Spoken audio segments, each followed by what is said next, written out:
Zack Snyder's original sci-fi epic Rebel Moon landed in the hands of Netflix and was made with a hefty cost. The epic space opera was split into two parts, Rebel Moon, Part 1, A Child of Fire, and Rebel Moon, Part 2, The Scar-Giver, which shared the budget. Both films have debuted Netflix, but the first one was given a limited theatrical release before its premiere on the streaming service. A lot of time and money went into bringing Snyder's Star Wars-inspired vision to life, and could lead to a grander Rebel Moon franchise with more sequels.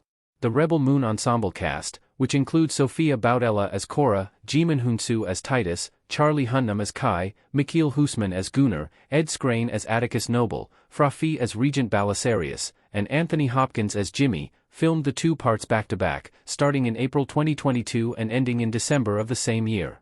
The nature, and the length, of the story meant that principal photography was a long and grueling process and that Netflix had to funnel a lot of money into the two movies.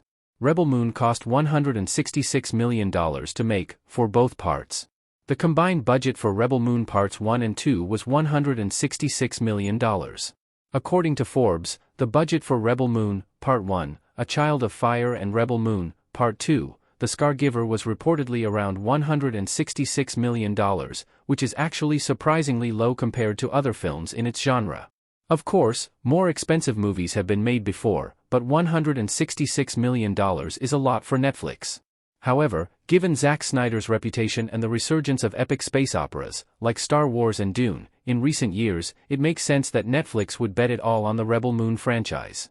Before directing and co-writing Rebel Moon, Snyder was known for Justice League, a film he directed before parting from the project during post-production. After the film's theatrical release, swarms of fans joined together online to fight for Snyder's original vision to be restored. Eventually, for years following the DC film's premiere, Snyder released his director's cut, Zack Snyder's Justice League, which was received much better than the original. It's no wonder Netflix gave the filmmaker a massive budget for Rebel Moon, given the attention surrounding the director. Why Rebel Moon cost so much to make? Sci-fi epics are an enormously expensive genre to fund, relying heavily on CGI. Bey Duna and Mikhail Husman in Rebel Moon, Part 1, A Child of Fire. Bey Duna and Mikhail Husman in Rebel Moon, Part 1, A Child of Fire.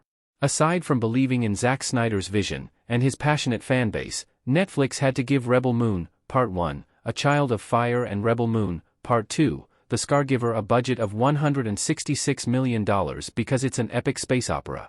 The two movies take place on planets in a galaxy far, far away that looks nothing like Earth. So, the producers had to ensure that the sets were believable in the context of the story. Plus, the bill for all the special effects work in the films could not have been minuscule, to say the least.